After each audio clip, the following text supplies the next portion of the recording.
Okay, for this tutorial, we are going to bring in the creative director for FreeStyle production, Chase Ferrell, who has been editing video for 15 years. He was actually in Hollywood for 6 of those years, editing from the Mac computer. This guy knows everything there needs to know about editing with Macs. He's gonna take you through in an easy to understand fashion how to edit using iMovie. All right, guys, I'm gonna quickly show you how to add a lower third and logo to your video in iMovie. If this is your first time opening iMovie, you may see this window pop up.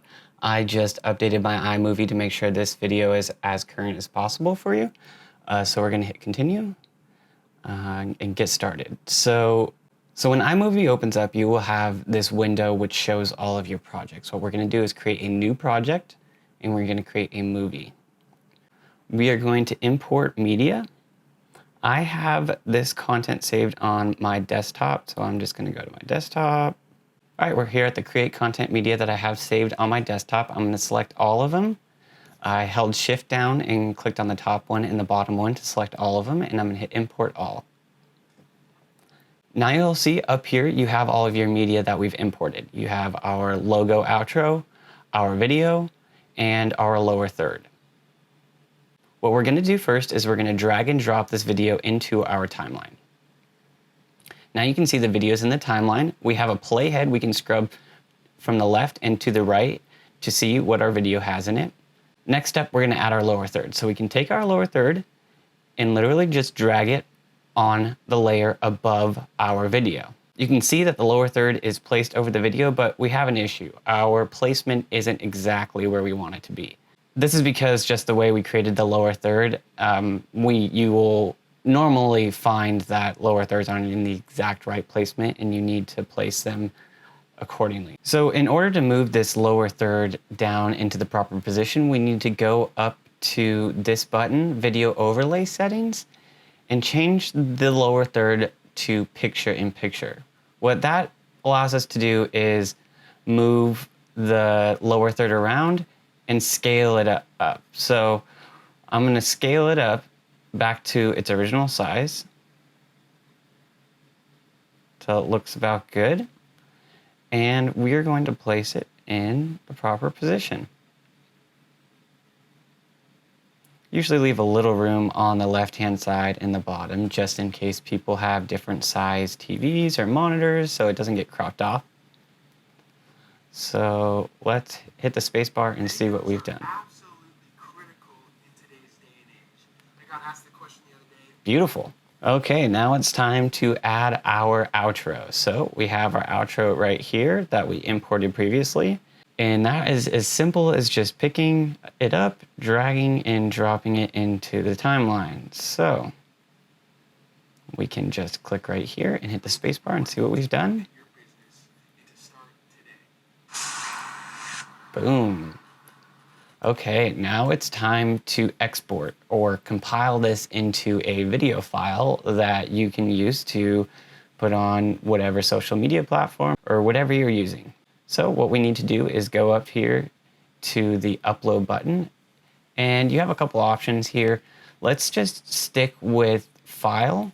That way you can use the file structure that Drew mentioned previously and have a good way of logging all of these videos that you're creating on your own. Right here, you can name your video. So I'm going to name my video create content videos. Description, I'm just going to delete that. Tags, I'm going to delete that. You know, the more information you can add to your video, the better. And Drew coaches a lot about this. But for demonstration purposes, we don't really need to add all of that. So format, we're going to need to make sure we have video and audio selected. Resolution, 1080p. If you are shooting with a phone that has a higher quality, you're shooting in 4K, iMovie does support 4K resolution, and that option will be available to you if you're editing that kind of content.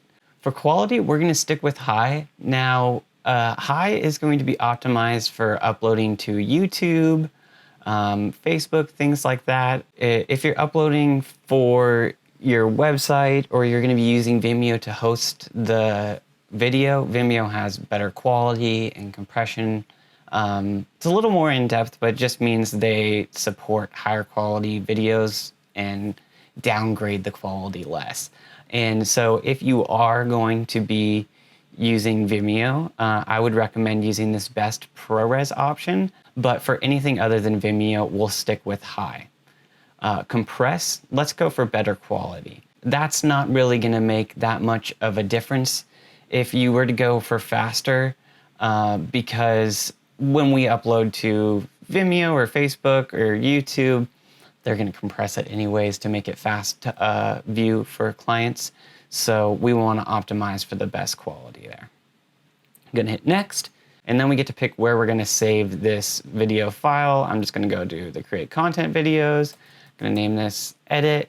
Again, use Drew's file structure recommendations because, you know, over the years, if you're doing a lot of these videos and uploading on a weekly or daily basis as you should, it's gonna end up being a lot of video files, and you wanna make sure those are organized properly to save you in the long run. Okay, so we are gonna hit save. Okay, now iMovie is compiling your video. You can see up in the top right-hand corner, there is a pinwheel to indicate that it is processing, turning your video into the proper file type for us. Share successful. Exporting my movie 1 was successful. Let's click show. We're here in the folder that we designated iMovie to export to, and our create content videos edit is here. We can hit the spacebar and view it. Beautiful. We have our lower third, and we can fast forward to the end, and we have our outro just as we wanted. Okay, so that is a quick walkthrough on iMovie. You know, if you want to get a little more in depth, you can always explore these titles here, this title tab and background and transitions.